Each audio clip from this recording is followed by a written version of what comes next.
Okay. I think we met a couple of years ago at this same conference. Certainly did.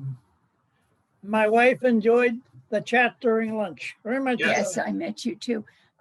His camera's on and his microphone's on, and it says Philip, not Alice. Good. Good. Okay. So That's have a good session. You're We looking good. It's nice to see you again. Delighted to be. Wish I could be in Grand Rapids. How many years did you come to Grand Rapids for I conferences? did in 1977 when it was at the old Pentland Hotel, long since deceased. Then it moved around several times to various hotels and finally to the Hauenstein Center. I've come about 25 times Oh my goodness. altogether, yes. I'm getting mighty old. Well, we I've look been- forward to seeing you maybe next year. When, Right, definitely, not maybe, definitely.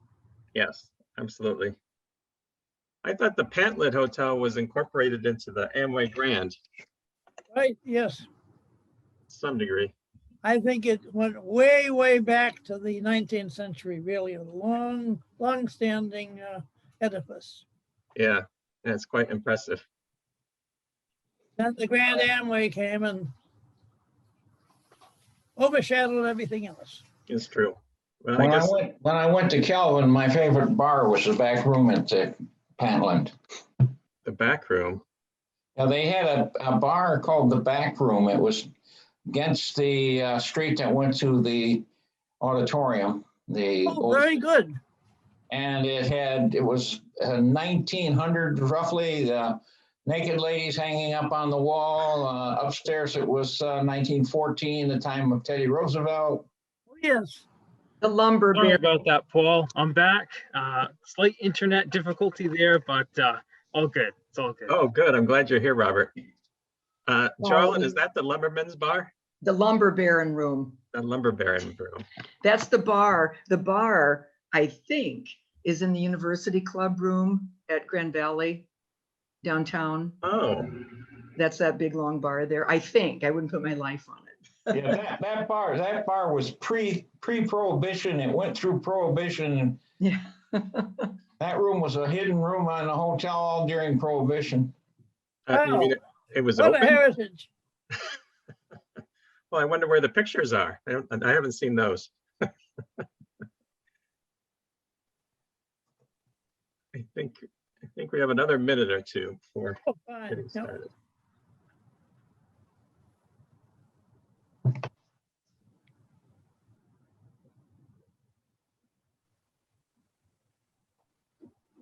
Well, I represent a history association in Zealand, and we're trying to get interns from GVSU. We've gotten them from Western and we've gotten them from Kelvin, but we still haven't been able to get you guys to come through with any. Is that right? Well, I know we have plenty of students who would like to do that. Have you ever met Matthew Daly? Yeah, and Matt knows about it. He was trying. His mother kind of makes things difficult for the whole process.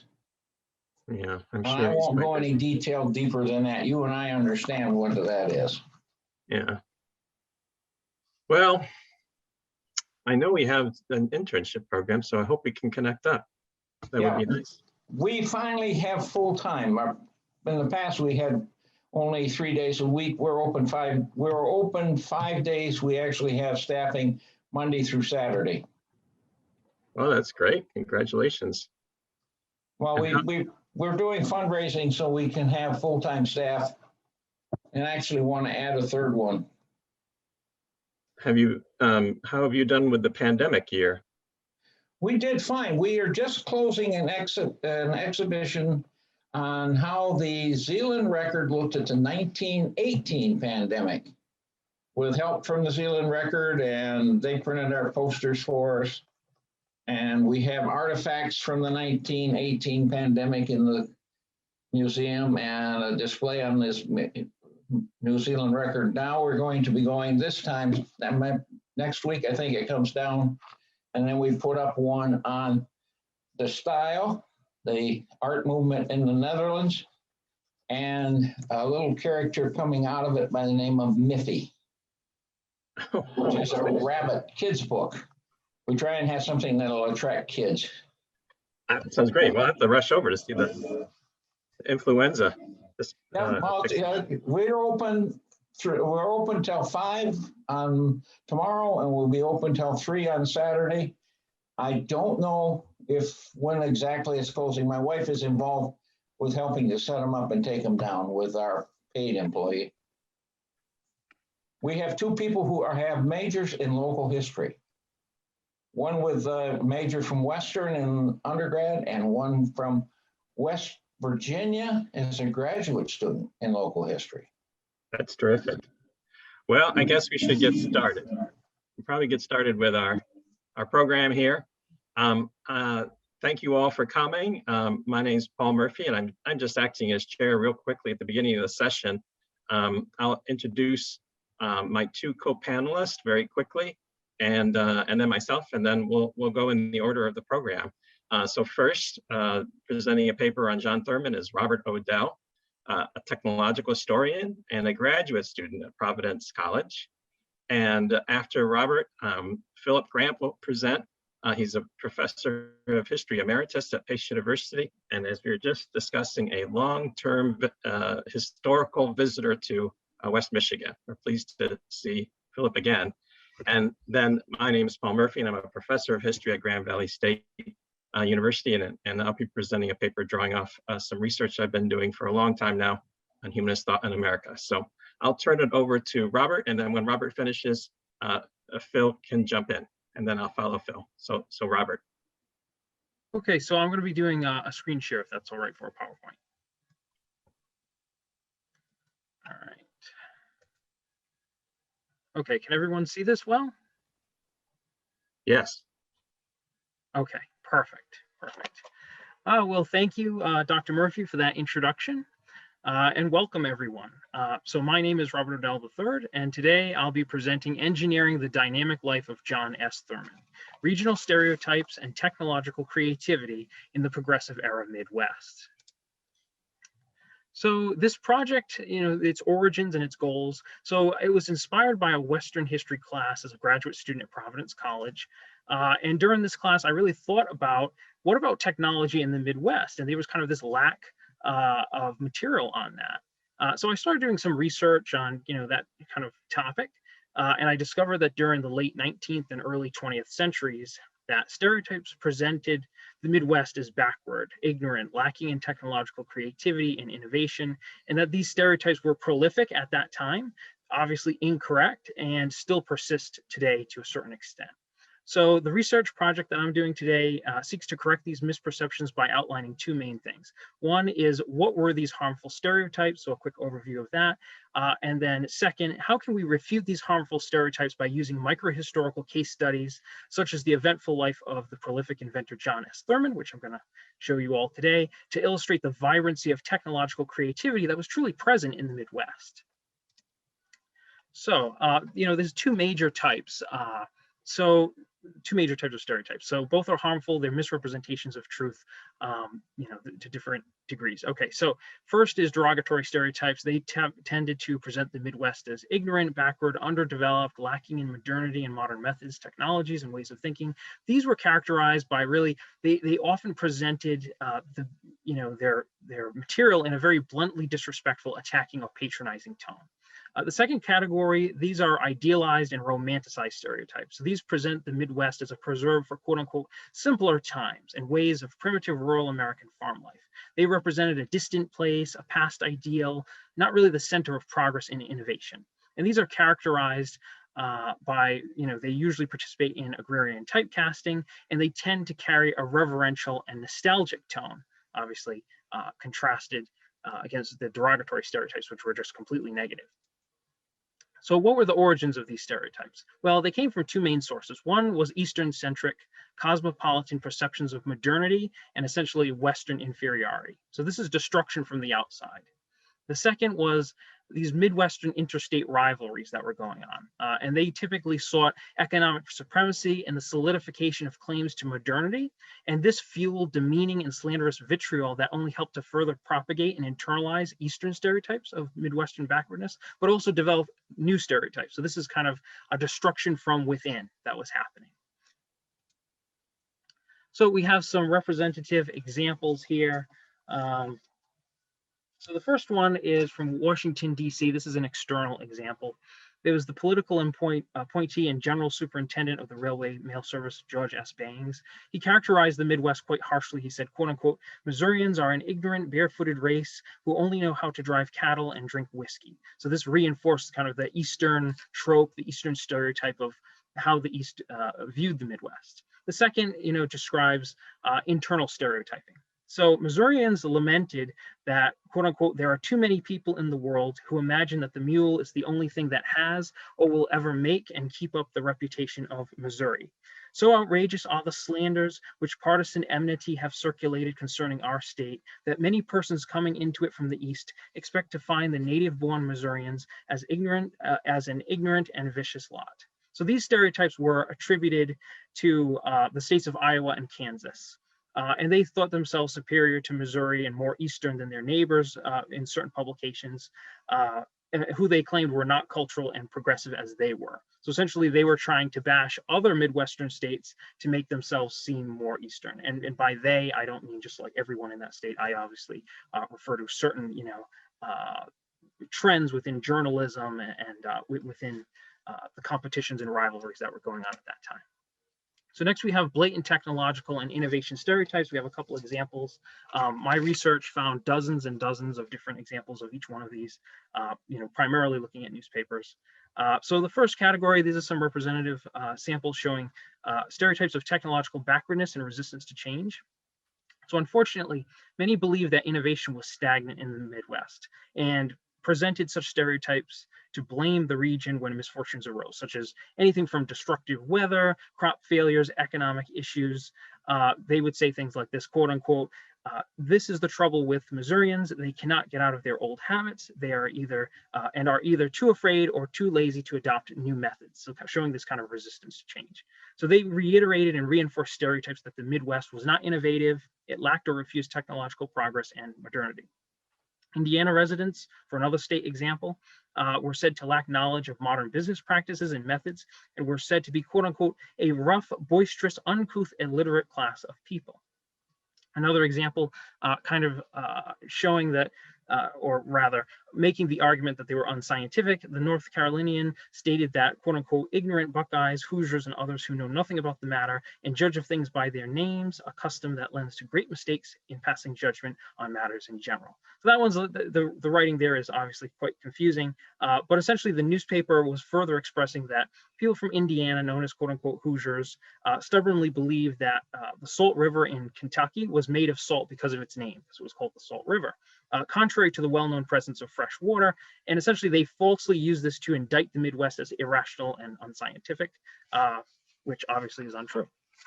So because this is a conference where we have this general theme of thinking about past to present, I wanted to include this. So stereotypes like the flyover state still persist, which insinuate that the Midwest is an uninteresting place where nothing happens. Even more concerning, in 2004, the Chicago Tribune reported with dismay that the Midwest is still misrepresented in the minds of many in the American public as lacking in innovation, saying, quote unquote, it's conceived as, quote unquote, a backward region that is resistant to change. So my main point here is that without correctives, the damaging legacy of these stereotypical views will continue. These negative perceptions hold back academia and the historical types of studies that we do. We need to give a lot more attention to technology and innovation in the Midwest because it was there. And they can also, these stereotypes can also reinforce a deprecated sense of self-worth and innovative spirit among Midwestern youth and adults. They could negatively affect the region's economic future, really endanger Midwestern efforts to encourage STEM and STEAM educational success, so science, technology, engineering, math, or add art in there for the latter, and career paths, because we obviously want people to be able to thrive in science and technology and all of these great fields. So here's a case study. So now that we have a general kind of knowledge about what was going on. Here's a case study that I did, and obviously this is one person. It's not representative of everyone in the Midwest, but it is representative of the amazing types of technological creativity that were present. So I just encourage everyone, when you're going out and doing research, maybe, you know, think about including technology and science and innovation into your works of history, so that people can become more aware of the vibrancy that was present in the Midwest. So, refuting stereotypes of technological backwardness in the progressive era, 1890s to 1920. So, is the Midwest technologically backward? Does it lack technological creativity and innovation? So I'm not going to answer these for you. I certainly don't think so. And I think that this kind of refutes it pretty well. So during the progressive era, John S. Thurman, who he primarily resided in Indiana and Missouri, he was a professional mechanical engineer. He was a locomotive designer, a patent solicitor, an entrepreneur, an electric vehicle promoter. And this was in, you know, early 20th century. He was a hot air balloon enthusiast, an aviation enthusiast. He was a Soviet contractor making tens of thousands of dollars, shipping automated agricultural machinery to that nation and many nations around the world. He was an automated agricultural visionary. He was a science promoter and enthusiast. He was a successful but accused mail fraud patent swindler, or as he called it, a quote unquote fundraiser. But even that shows ingenuity. I mean, the way he went about it was very smart. So even that, you know, shows something interesting. He was a compressed air expert, an expert in pneumatic pressures, you know, a wonderful mechanical engineer, really talented. Most notably, he was the inventor of the quote unquote first powered vacuum cleaner. And he did this in St. Louis, Missouri, the center of the Midwest. And obviously there's a caveat here. When I say quote unquote first, developing technology is an inherently collaborative activity. So I'm always careful to say first. Many people contribute to it, but certainly Thurman was one of the major contributors to this type of technology in vacuum cleaners, right? He became a very, very wealthy captain of industry, actually, within Missouri, and much more. So he had over 150 inventions patented to his name, and possibly dozens more that never received patents. So extremely innovative. And he did this all within the Midwest, primarily within Indiana and Missouri. So a little bit about his life briefly. In 1892, Thurman became chief mechanical engineer and locomotive designer at the Cleveland, Cincinnati, Chicago, and St. Louis Railway, better known as quote unquote the Big Four. Any railroad historians out there will certainly know that. So he was stationed in Indianapolis to be exact. And meanwhile, he was also a part-time inventor and businessman. So at just the age of 22, Thurman was already deeply involved in innovation in the American Midwest, and he really pushed the limits of railroad engineering. In 1893 at the Chicago World's Fair, he designed a high-speed passenger train of epic proportions. The thing was absolutely massive. That could top 80 miles per hour and haul over 800,000 pounds at that speed. And this was in 1893, so that was quite an accomplishment there. In 1894, he was already prospering as a patent solicitor and an engineering consultant. He was an R&D agent for hire as well. In 1896, Thurman continued breaking stereotypes of Western technological backwardness. He was a promoter and engineer of an electrically powered automobile. This is long before Elon Musk and Tesla and all of these new automotive, developments. And he actually saw electrically powered automobiles as the logical future for the automotive industry. And this was in 1896. So he was truly a visionary. He could see forward that, this would be a good method. All right. So in 1897, we find Thurman in St. Louis, Missouri. He began researching and patenting a lot of compressed air systems for carpets, also known as pneumatic systems. So essentially, if you see the picture on the right, it kind of illustrates it. These systems disrupt dust via a stream of air, and you can see where the air would come out, and capture dust via a precision engineered duct that fit to the carpet and a series of filters. So what Thurman really did, his innovation for this technology, he solved the age-old problem of dust retention. Rather than pushing around dirt and dust as other devices did, Thurman's device pushed dirt and dust upward towards the surface, almost in a U-shaped curved motion, and then forced it to be captured within these filters. Other devices, yeah, they'd blow around air. They would kick up the dust. They wouldn't actually retain the dust. So that was his big contribution to that, his filters and design there. Meanwhile, Thurman continued to contribute many dozens of other engineering innovations. 1899, he invented swerving or tracking automotive headlights. So these used braking air pressure from the train's brakes to actuate a series of pistons that would rotate the platforms that would reposition the headlights to follow the curving path of the rails. And this was a really important safety measure, which solved problems of nighttime visibility on railway turns where there would be blind spots every time you turned. So we did that, and that is just one example of dozens and dozens of non-vacuum cleaner related innovations that he pioneered.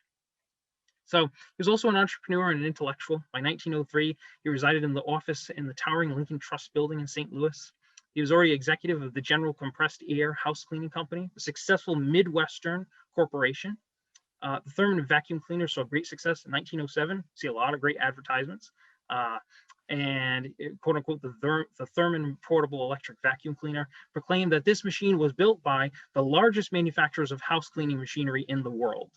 And I think to an extent that's probably true at this time, actually. I mean, St. Louis, as far as the American market is concerned at that time, was quite important with Thurman's company for that. So Thurman was projected by this time to have over 300 employees. He was already on track to building another factory in St. Louis. Some fun facts here. Thurman, he was a vibrant intellectual, really interesting life that he lived. He participated in hot air balloon expeditions. He was a member of the St. Louis Academy of Science in really good standing. He participated in many, many different types of intellectual pursuits.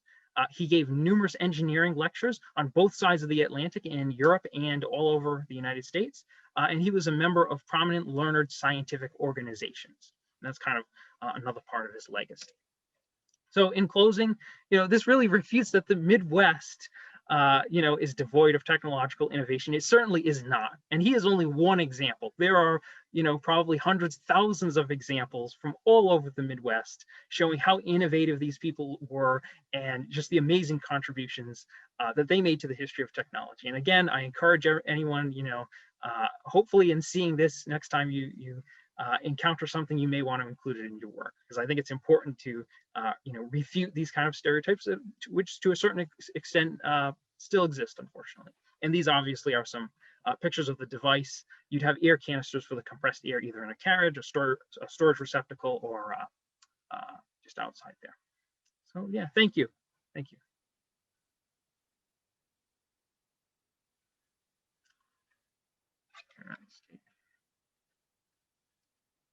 There we go. Good afternoon, everyone. Can you hear me? Yes, good afternoon. Oh, very good. Congressional Committee Chairman for Michigan, 1945 to 1995.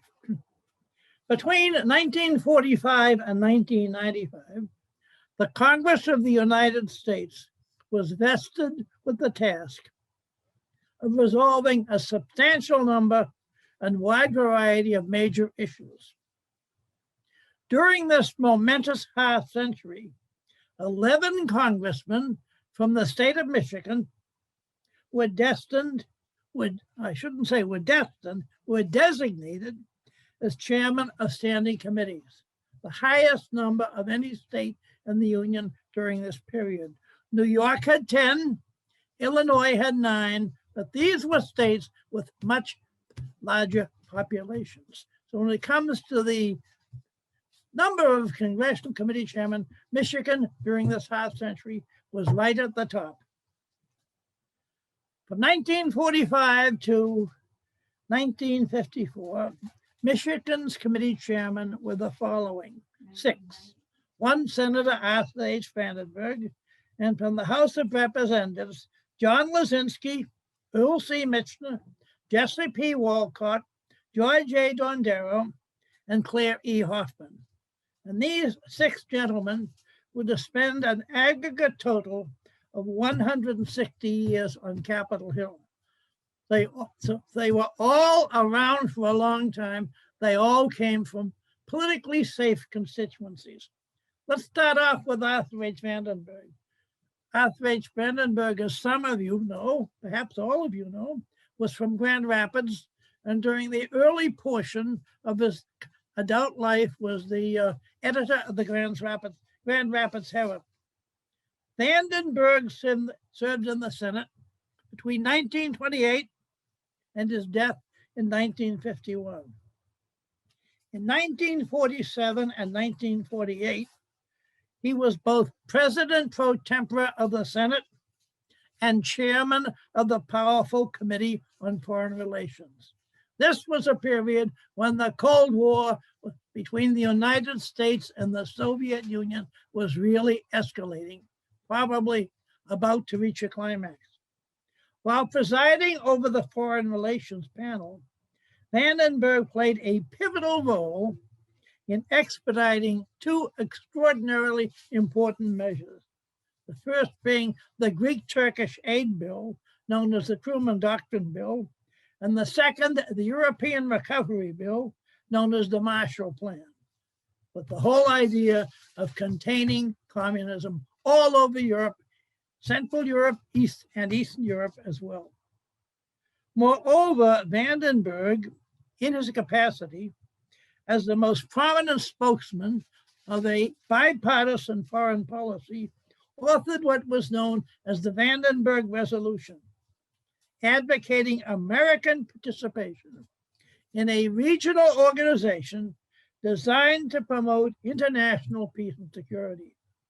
And within a short time after this resolution was adopted, we had the creation of NATO, the North Atlantic Treaty Organization, and the United States willingly and enthusiastically joined NATO. So you give Vandenberg a great deal of credit in shaping American foreign policy during this extremely important period in our history. What about John Lazinski?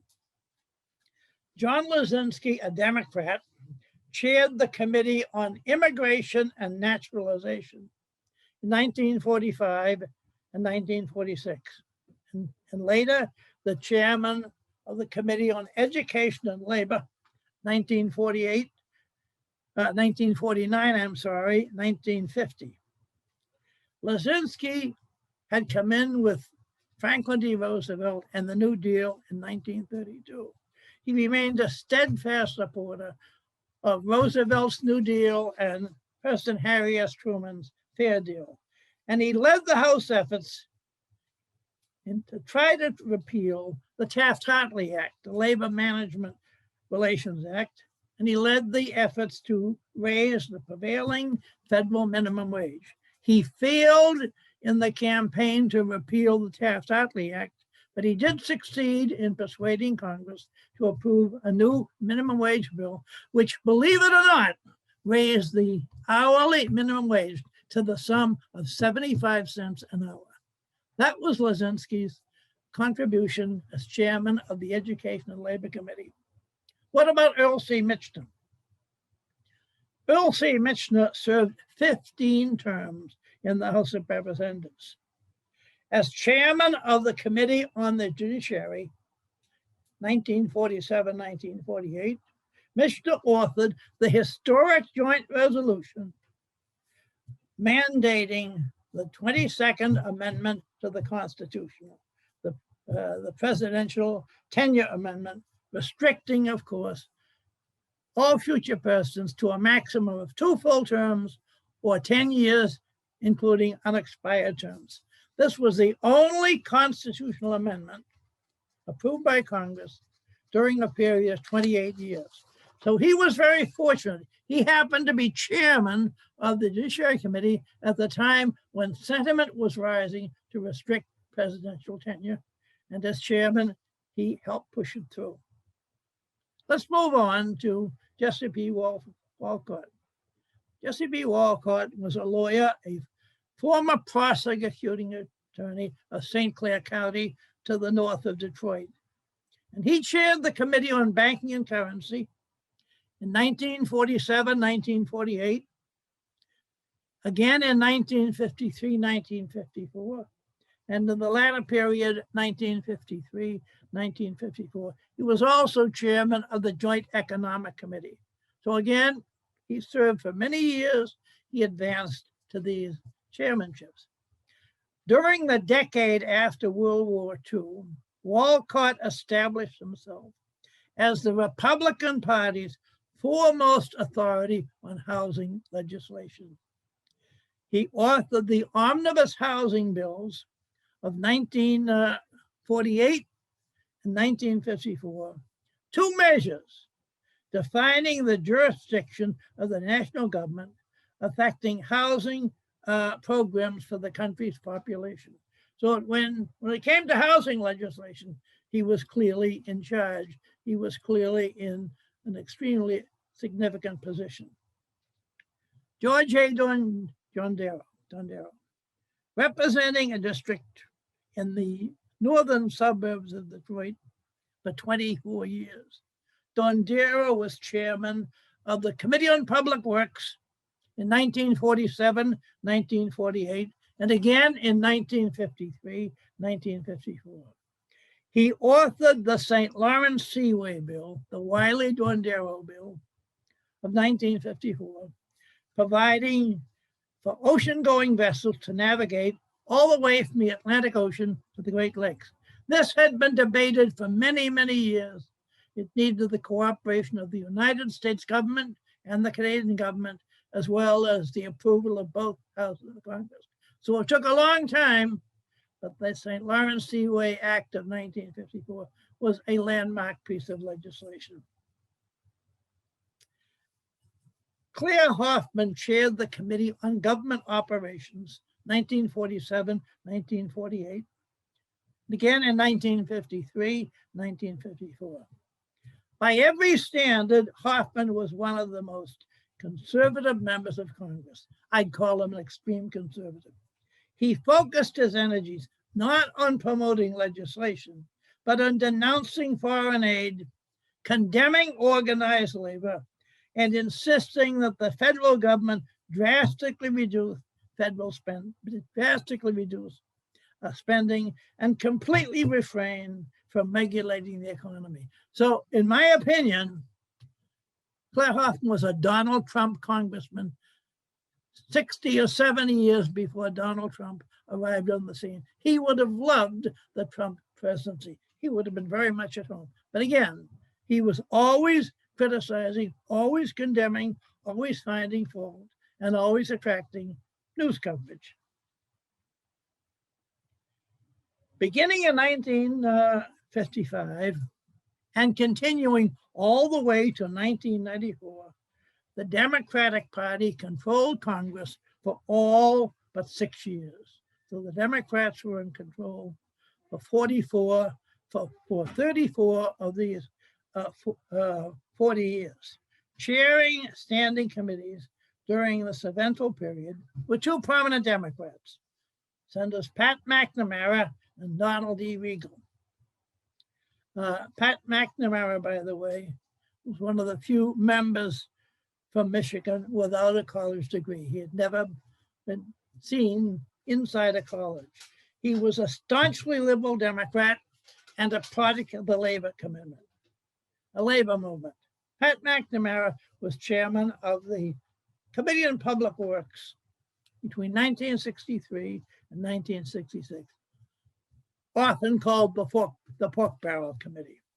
In addition to dealing with highways, bridges, tunnels, and public buildings, McNamara facilitated approval of three major pieces of legislation. The first was the Appalachian Regional Development Bill. The second was the Water Quality Bill. And the third and final one was the Highway Beautification Bill. So during this time, this would have been during the John F. Kennedy, Lyndon Johnson period. He was chairman of this committee, and he was in a position to move legislation, which both presidents wanted and which many other people wanted. Donald Regal. Regal was a skilled political practitioner, elected to 5 terms in the House and 3 terms in the Senate. Started off, by the way, as a Republican. At the end of his 3rd House term, became a Democrat. Identified with an impressive array of domestic measures, Regal, while in the Senate, compiled highly positive ratings by both the Americans for Democratic Action, the ADA, and the AFL-CIO Committee on Political Education, COPE. ADA gave him a rating of 87.2%. COPE's rating was even higher, 91.3%. Regal was chairman of the Committee on Banking, Housing, and Urban Affairs from 1989 to 1994.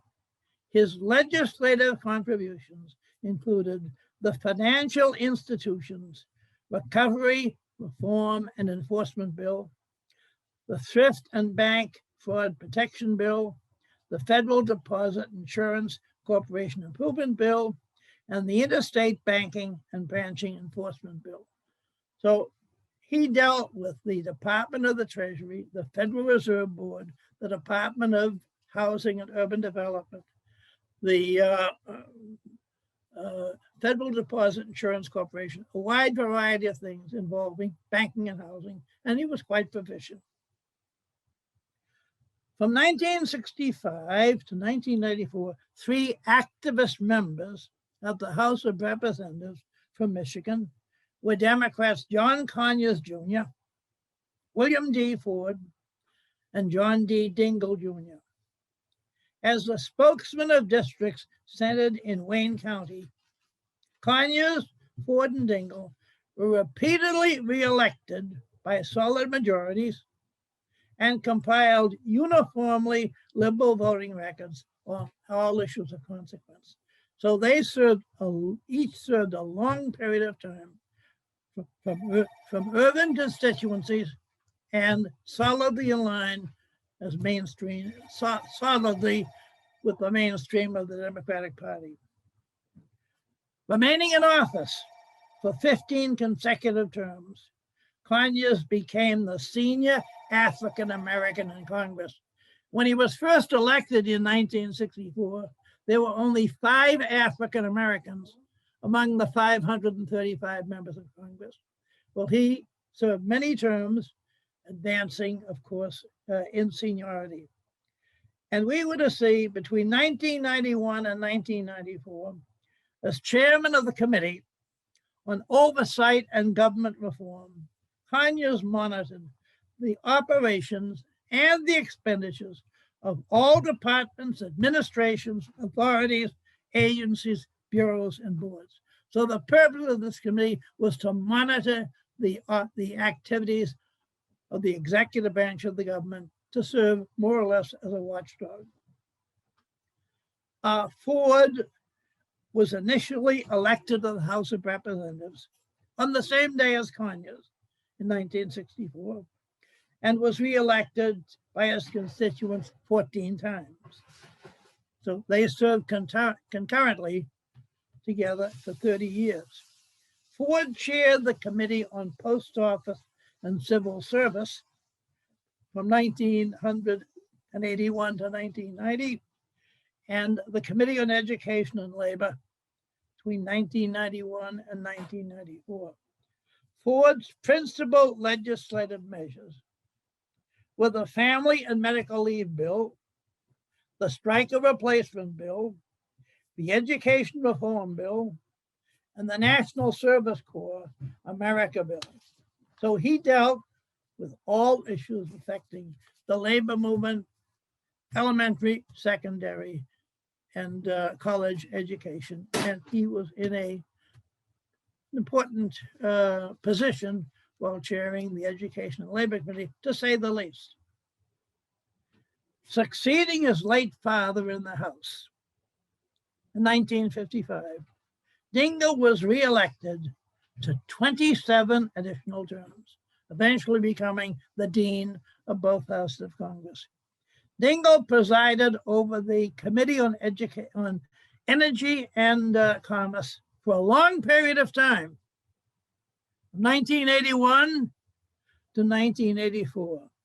And among the measures he expedited were the Securities Regulation Bill, the Federal Trade Commission Reauthorization Bill, the Telecommunications Bill, and the Railroad Safety Bill. So during this period of 14 years, he was extremely active, extremely busy, and quite effective.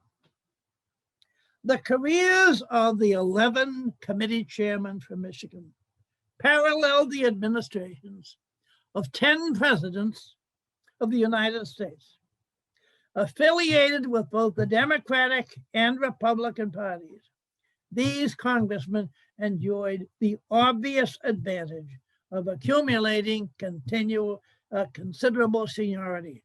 The name of the game to attain a committee chairmanship was the attainment of seniority. And while differing in personalities and perspectives, I think I can say with all confidence that these gentlemen added to the stature of the state of Michigan on Capitol Hill over a substantial period of time. Thank you for inviting me, and thank you for putting up with me. Thank you, Philip, and thanks, Robert. My paper concerns two intellectuals and humanist thought. So 40 years ago, in No Place of Grace, Anti-Modernism and the Transformation of American Culture, his analysis of the anti-modernist writers, ministers, and academics whom he considered the point men of an emerging therapeutic consumer capitalist order, Jackson Lears noted what he called a crisis of cultural authority, which he linked to a rising skepticism among modern individuals that they were truly autonomous. If people were indeed products of the social and cultural influences of their times and communities, then a moral order premised on individual moral responsibility did not make much sense. It was not really just. For people feeling increasingly powerless, self-reliance seemed impossible. For a world oddly unreal, a faith in science and progress seemed suspect. The quote, religious sanction for bourgeois morality, the supernatural framework which gave life meaning and purpose, Lears said, slowly dissolved. Lears suggested that in response to the feelings of weightlessness and dis-ease, the new dispensation created, men turned inward, seeking intense experience, reality in private pursuits, whether of craftsmanship, military adventurism, medievalism, or aestheticism. That this may be true, but the crisis of authority did not simply lead to private therapeutic responses. Many addressed the problem more directly, not by seeking to reconstruct religious authority, but by reformulating it in new forms. Take, for example, those who found the term humanism, which was surprisingly widely, if imprecisely used, an apt description for the values and norms needed in modern society. The conservative critics Irving Babbitt and Paul Elmer Moore no longer subscribed to Orthodox Christian beliefs, but they affirmed a dualism of material and spiritual worlds. They believed humans can intuit timeless moral truths, and that a tradition of self-abnegation and moral self-discipline stretching back to ancient times, a new humanism could become the basis of the modern social order. Progressive humanists, including a number of Unitarians, used the term to describe non-theistic religion premised on science and democracy. Some humanists dispensed with religious language altogether and replaced religious with scientific forms of knowledge. Humanism, the authors of the Humanist Manifesto of 1933 stated, quote, asserts that the nature of the universe depicted by modern science makes unacceptable any supernatural or cosmic guarantees of human values. Religion, quote, must be shaped for the needs of this age. The differing conceptions of humanism reveal a moment of flux in the early 20th century when intellectuals on the right and the left felt that the direction of American society was up for grabs as the Protestant consensus melted away. They presumed that a new set of shared values could and must be formulated. Their differing humanisms were attempts to define those values, and their highly contentious debates about the meaning of the term reflected the fitful and audacious project of intellectuals, right and left, to create a single shared set of national values. Today, we would call humanist thinkers cultural reformers or cultural critics. They lacked this language and grasped rather at terms evoking the intellect, ethics, morality, literature, philosophy, and ultimately humanism and the humanitarian. In theorizing forms of cultural authority, they evoked a larger, complex set of aspirations and expectations. The individuals involved were also strongly represented in the Midwest. Paul Elmer Moore grew up in St. Louis. Babbitt was born in Dayton, Ohio, and spent his adolescence in Cincinnati. On balance, the Midwestern influence in humanism was decidedly on the progressive side. Liberal religious humanists, many of whom were Unitarians, were centered in Chicago at the Unitarian Meadville Theological School and the bastion of Protestant liberalism, the University of Chicago. The authors of the Humanist Manifesto were associated with both institutions, Meadville and University of Chicago. Students and recent alumni of the institution, of both institutions, started a noteworthy but short-lived humanist journal called The New Humanist. It was published from 1928 to 1936. The philosopher Roy Wood Sellers, who was the primary drafter of that manifesto, was a Canadian immigrant, but grew up in Michigan, and he long taught at the University of Michigan. Another close associate was Max Otto, who taught at the University of Wisconsin. And even on the conservative side, I wanted to point out that one of the conservative humanists, Stuart Pratt Sherman, who actually kind of gravitated to the left a bit, to a more liberal outlook and more democratic in his sympathies. He did that when he was teaching at the University of Illinois for many years. If the humanist debates of the first decades of the 20th century reveal a sprawling, often confused debate on social values, they also foreground the rising importance of a progressive-minded, more democratic and more religiously unorthodox Midwest. Cultural authority and intellectual energy were shifting to the Midwest. This transformation, however, was foreshortened. New York City soon eclipsed Chicago as the nation's artistic and intellectual capital by mid-century. I mean, not to suggest that Chicago was the capital, but wasn't any question after a while. Modernist modes of expression triumphed over the progressive idiom. The relative decline in humanism after the 1930s is another marker of this defeat. While the crisis of cultural authority was nationwide, the peculiar language of humanism had a Midwestern accent. The story of Midwestern humanism is encapsulated in the competing visions of Jane Addams and Paul Elmer Moore, I would like to suggest today. Addams and Moore were generational peers. Addams, born in Cedarville, Illinois in 1860, and Moore in St. Louis in 1864. In 1889, Addams founded the pioneering social settlement Hull House in Chicago, which became a center of progressive experimentation. Her commitment to crossing class barriers, fostering a reciprocal relationship between middle-class native-born Americans and working-class immigrants, and marshaling the forces of social reform and government assistance to lift up the poor, influenced millions. She was widely admired, even loved, when she died in 1935. Moore began a fledgling career as a poet and man of letters in the 1880s and 1990s, before turning to the study of Sanskrit and an ascetic withdrawal from academic life. He drew inspiration from certain teachings of Vedanta, a school of Hindu philosophy. Both Addams and Moore were spiritual seekers. Addams's father, a key influence in her life, was a somewhat liberal evangelical Christian who rejected predestination. Addams did too, and she resisted conversion well into her adulthood. When she did, she took the essence of Christianity to be a kind of communalism that she associated with the primitive church in ancient Rome. Moore likewise broke with Calvinism, rejecting his parents' Calvinist beliefs in a dramatic fashion in the 1920s. At a moment in a church service where he just sort of broke with the faith and walked out, and his world was shattered. And this set the stage for his long engagement with Hindu beliefs. Later in life, Moore returned to a more orthodox Christian faith, although he didn't become a practicing open member of any church. By the 1890s, Addams had assuaged her spiritual longings with a version of the social Christianity espoused at Toynbee Hall in England, which became the model for Hull House. She interpreted Christianity as democratic fellowship.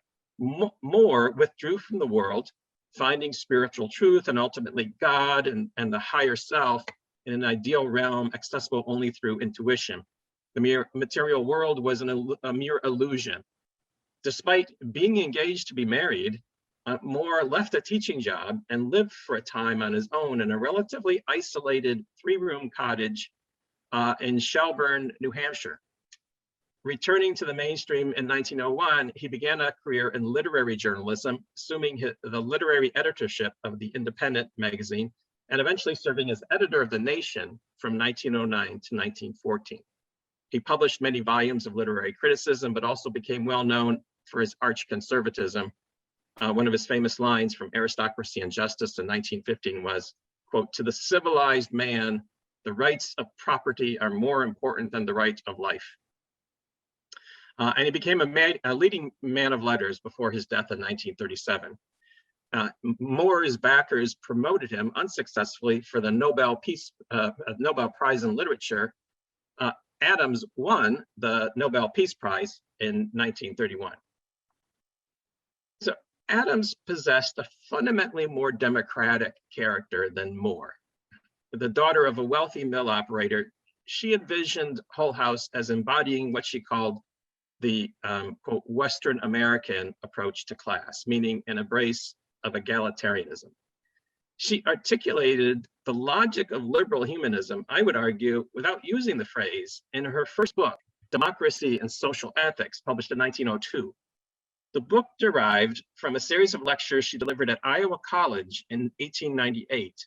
In it, Adams pulled together ideas she had been developing in her first decade at Hull House. She focused the book on democracy. She argued that her generation demanded a new, quote, code of social ethics, a, quote, social test, or, quote, social morality that eschewed the individualism of previous generations, which was no longer a sure guide to what she called righteousness. In her first chapter, she focused on the figure of the charitable society visitor, usually a young woman who visited the poor in their homes to judge their needs and worthiness for aid. Adams rejected approaches that blamed the poor for their conditions.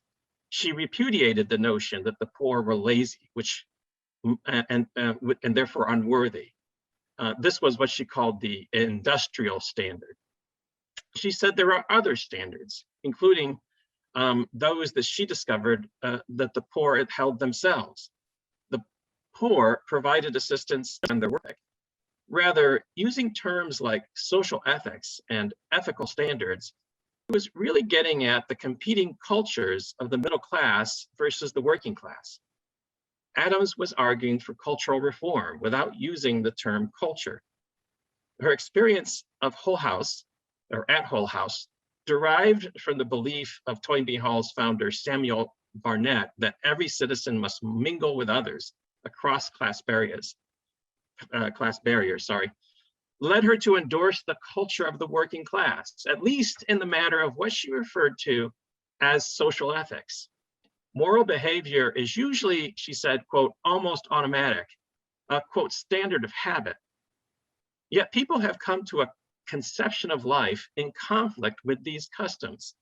As ideas change, we have difficulty, quote, adjusting our conduct, which has become hardened into customs and habits, she declared. It is quite obvious that the ethics of none of us are clearly defined, and we are continually obliged to act in circles of habit based upon convictions which we no longer hold.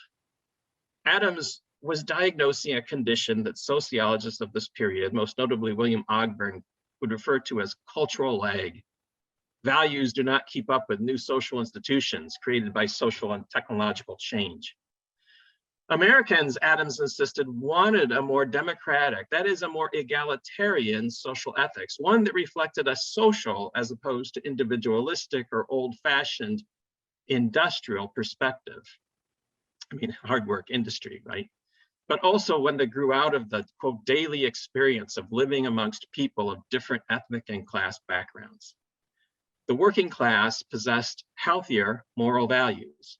Moral values would not come from religion, narrowly understood, but rather from democracy, which for Adams was essentially a cultural concept. Democracy was a, quote, rule of living, and it came from, quote, mixing on the thronged and common road where all must turn out for one another's burdens. The reform needed was to, quote, socialize our democracy, to base our culture on emotional kindness or generosity and reciprocity, as workers and immigrants did.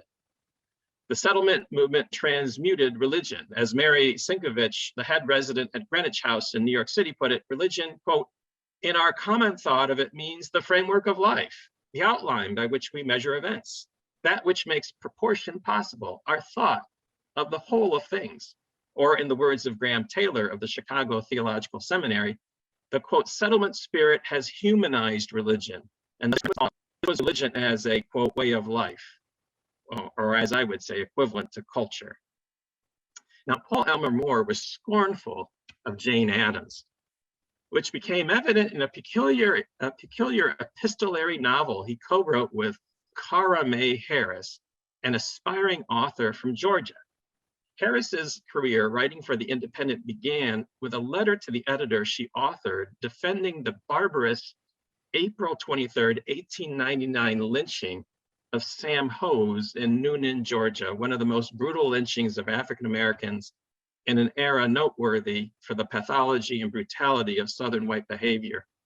The Independent published her letter, which caused a sensation, but apparently only whetted the appetite of editor Hamilton Holt for more. When writing for The Independent, I realized before that in a magazine called The Critic and published anonymously, the book traced the romance between a New York editor named Philip Towers and an aspiring author from Georgia named Jessica Doan, ostensibly through their letters and diary entries.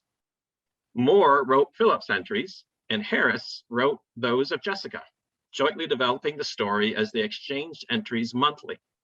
Although Moore and Harris did not carry on a romance, in many other ways, they infused their own beliefs and personalities into the characters of Philip and Jessica. Moore was cool and detached, for example, just like Philip Towers. In the book, an aspiring author, Jessica, visited Philip in New York seeking advice on literature as a vocation and the opportunity to review for his magazine. The author of scholarly studies on Milton and Hindu philosophy, Philip, assumes a paternalistic attitude to Jessica, encouraging her, but advising that she not consider literature as a vocation or career. Humanism, however, looms as the chief obstacle in their relationship. Quote, we have forgotten God and the responsibility of the individual soul to his own divinity. We have made a fetish our neighbor's earthly welfare. I think it's a fetish of our neighbor's earthly welfare, storms Philip. We are not Christians, but humanitarians, followers of a maimed and materialistic faith. Remarkably enough, a book review of Adams's Democracy and Social Ethics precipitates a rupture in the relationship. Philip assigned Jessica to review Adams, but was aghast at her positive review. In fact, a respectful, generally positive, unsigned review of Adams's book actually did appear in The Independent in July 1902, praising in particular Adams's final chapter on political reform. Harris or Moore may have authored it. It's impossible to know. I mean, it may be possible to know, but if I can figure it out anytime soon.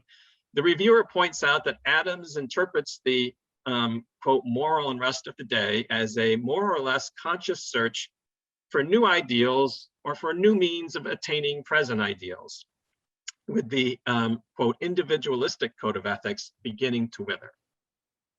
In the novel, Philip cannot contain his disgust at Jessica's review and unleashes a torrent of abuse at what he calls Hull House heresies, accusing humanitarians like Adams of, quote, unrighteousness, vaulting materialism, undisciplined feminism, everything that denotes moral deliquescence. Love of humanity, he thundered, had become a, quote, religion of man. What is of value in the book was old, Philip argues. The, quote, necessity of union and social adhesion went back to Aristotle and was clearly articulated in the Middle Ages. More disagreed with the content of Adams's social ethics, but he also rejected her larger cultural project. Earlier in the book, Philip comments on a biologist who pointed out the great advantage that language gives higher vertebrates in the development of their consciousness. It allows for a better, quote, adjustment of the individual and race to external reality. Philip scorns the idea that our aim as humans should be adjustment to our environment.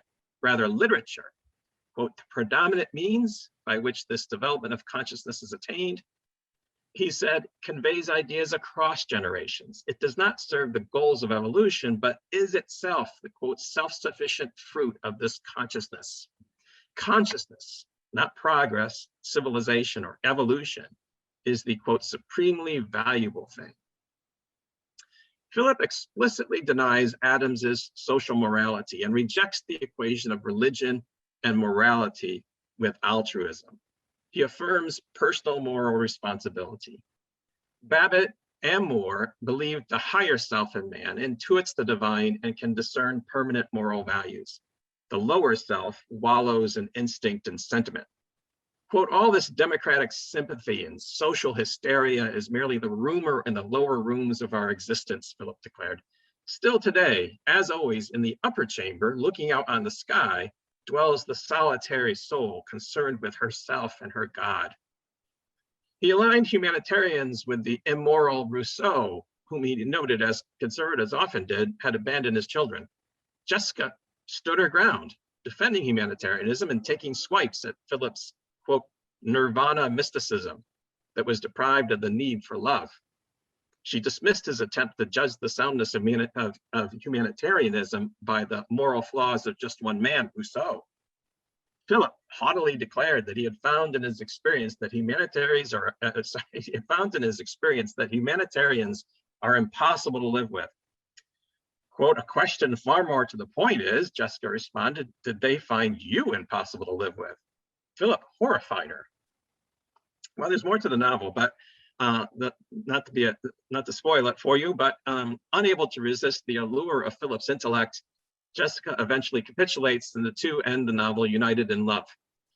But Moore's hostility to humanitarianism and his desire to vindicate what he considered a higher spiritual ideal dominated the novel.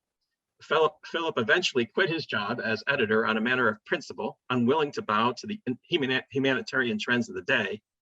Moore treats the reader to an image of a heroic thinker brooding as he completes a manuscript he is writing on the history of humanitarianism, his magnum opus exposing destructive liberal pieties. Moore concocted a subplot to demonstrate the alternative to Hull House style emotional kindness. Philip takes in a poor orphaned waif, the son of a learned but alcoholic reviewer for the magazine. The adopted boy thrives with the love and affection of both Jessica and Philip and becomes one more force drawing them together. Aid to the poor, the lesson seems to be, must occur through the agency of individual charity, free of humanitarian motives, although frankly, it's unclear how this differed from Adams's ideal of democratic benevolence. Du Bois' plight demonstrates that poverty and pain and wretchedness will always exist in the world. Humanitarianism, sprung as it is from materialism and sentimentalism, would deny this fact and destroy the, quote, one valid consolation of mankind, presumably the contemplation of God and the eternal beyond temporal cares. In the Jessica letters, Moore condemned the kind of progressive cultural reform Adams desired and the social interpretation of Christianity that she promoted.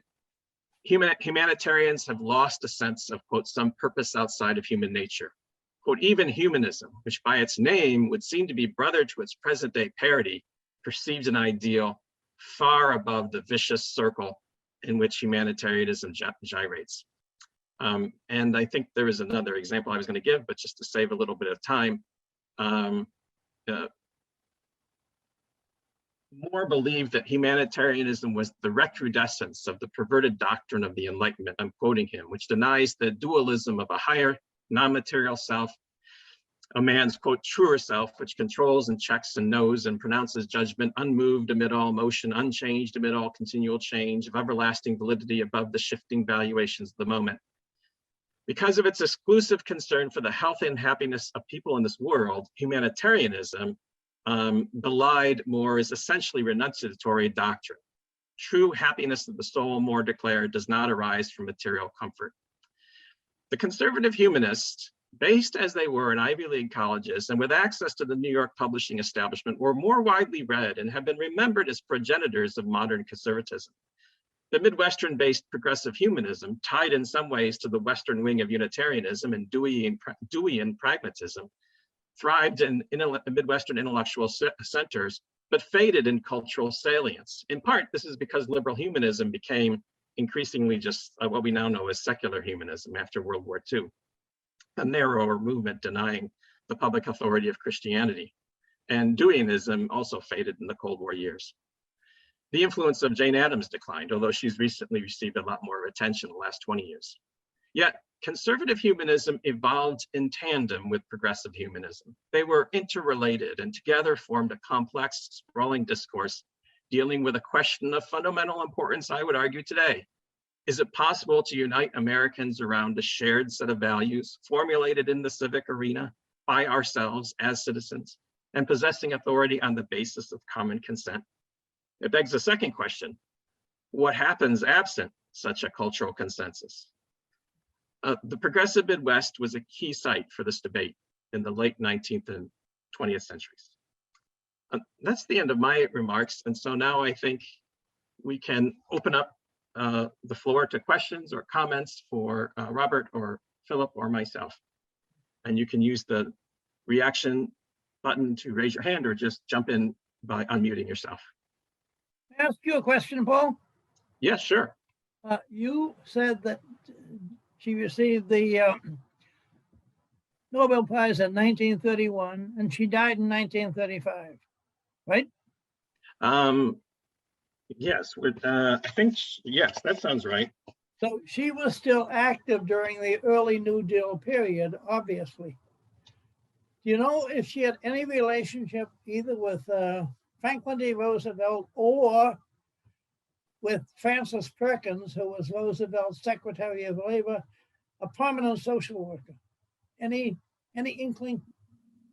You know, I think that probably, I mean, I don't know, because I've read a good biography of Addams that ends in about 1900, and then I've read a shorter one, but that was quite a few years back. I suspect that I suspect she had some contact with Francis Perkins, because I think there was a common kind of connection with social settlement work and progressive reform. And then other than that, I'm not quite sure of her views of the New Deal. Did you ever flirt with socialism, Jane Addams? She learned a lot about socialism, and she explicitly declared that she was not a socialist. And she has a line where she says, "I really deeply tried to understand and learn it." And she was associated with a lot of people who were socialists, but she never herself committed to that. She used the term socialist and socializing, but she used it in a different way. Thank you very much. Those good questions. Thank you. Comments or questions from anyone else? I have a question for Robert about this idea of technology and the Midwest as not being a place where technology or technological innovation is coming from. And I'm just curious, if we consider agriculture technology, as many people do, how would that change it? I'm in Iowa. I have to mention Henry Wallace, right? Tremendous innovative approach to science and what many would call technology. So how does agriculture either complicate or contribute to or influence what we're thinking about technological innovation in the region? Well, certainly, I think that agriculture was a big part of technology in the Midwest. As far as in relation to the stereotypes of what people believed about the Midwest, from an Eastern standpoint, I don't think it would have mattered as much, because I think agriculture in a lot of the newspapers that I looked at was kind of used as a battering ram against the East-West, saying that, okay, the Midwest is primarily agricultural, and even though they innovate, it's still just agriculture. So it's very dismissive. There's a lot of, the East is very dismissive about that. Internally, I wouldn't think so. I don't think that's really a good argument for another Midwestern state, feuding with another, neighbor. I don't think that would have and that sort of thing. But yeah, I mean, I do think there's a good deal of histories of agricultural technologies existent on the Midwest. But yeah. Robert, can I ask you about, you said that he was engaged in something you thought was creative, which was his mail fraud, but what exactly was going on there? So as far as the mail fraud with John S. Thurman, so essentially what was happening is he essentially partnered with two individuals, and he set up a business whereby people would send him patents, and then he promised to then take those patents and help create patent models. Send me money and your not necessarily patents, but drawings of inventions. And kind of the whole purpose of that was to either steal ideas for inventions, or to most of it was just the inventions were not of high quality that he received all the time, but he took the money and then didn't do anything with it. And he used those funds to fund his businesses and his other major projects. So it was clever. It was clever in a certain way, yeah, so that's what I meant by that. It was creative in that he was, yes, it's a blemish on Thurman, but it's something that I included anyway, because he was a very intelligent person in the way that he constructed his whole business operation. And he did pay for that. I mean, I think he was incarcerated, not incarcerated, he was arrested, but then he got off on the charges or something. I don't know. He had to pay some sort of fine or pay the people back, but by then his business was already doing well, so it didn't matter by that point. So yeah. And Joellen? I think I'm too sick to actually ask a question at this point, but I really want to commend you, Paul, for finding a middle ground.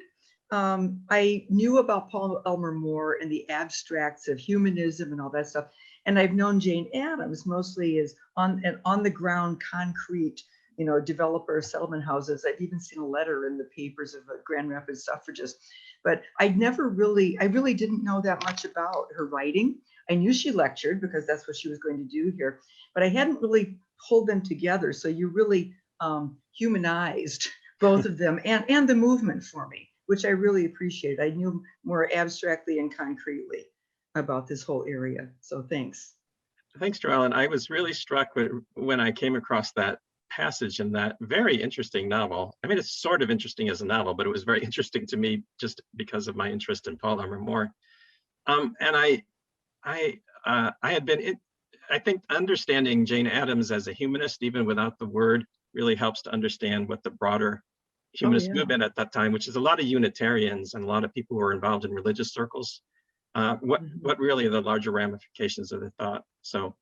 So it's such an interesting connection. And what's interesting is to see that they're both of them in a way, maybe really mainly More, they really understand what's at stake in the differences between their ideas. And I'm thinking, because you bring in a woman into this conversation, that there probably are other ways that could exfoliate. Yeah, no, that's absolutely true. Graham, you had your hand up.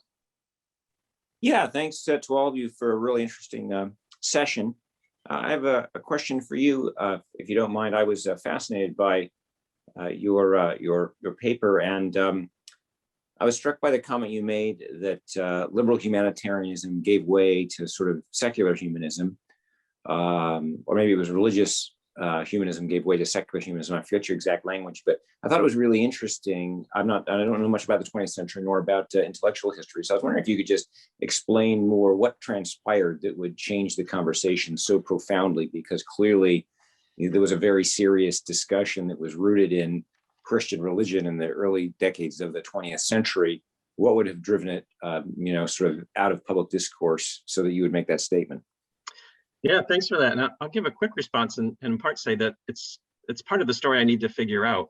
In the 20s and 30s in the Unitarian Church, there were these folks who advocated humanism, which was a denial of that there was a God. And they said you could have a religious belief but you don't need a God. And that even a Unitarian minister is not bound to assert that there is a God, and it's quite controversial. And then they went on to develop this sort of humanist philosophy a bit, and even attracted people like John Dewey. And even John Dewey in the 30s used the term God, even though that was controversial amongst some of his followers. So there was this discourse, but also a debate amongst Unitarians and some other philosophers about what humanism was and could be, and that it could be a sort of a religion. And there were actually humanist congregations. There was a big humanist congregation in New York City that claimed that Albert Einstein and these famous people were attending. And yet, by the late 30s and early 40s, there became more of a sharp-edged controversy between science, people who advocated for science as sort of the thing that needed to guide society, versus others like Mortimer Adler, who were saying, no, it's absolutely religion. And more of these humanists, they formed the American Humanist Association, but they just tended to drop the religious language and talk about scientific humanism. But it's still there through the 1960s. There's a court case of a humanist who wanted conscientious objector status, and he claimed humanism as a religion. There's a good book out of it, a good book by Stephen Weldon, who just put that out. Ken, you're holding your hand up, so I want you to get your chance. Yeah.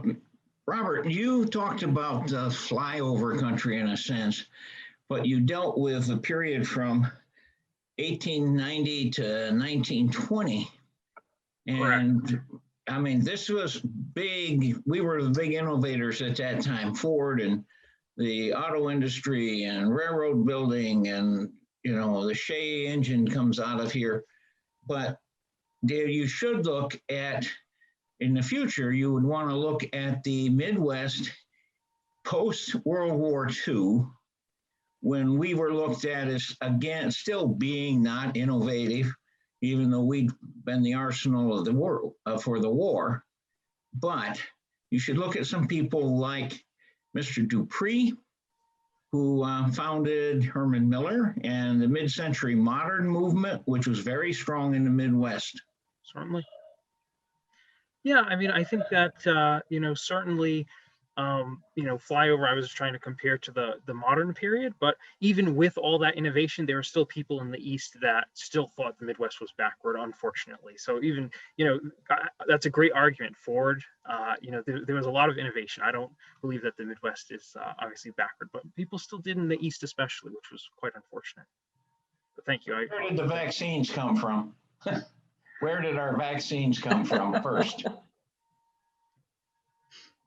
We have 15 seconds, so I'll take this occasion to thank everybody for joining us this late in the conference as we're bringing the conference to a close. And thank you, Philip, and thank you, Robert, for a very nice session.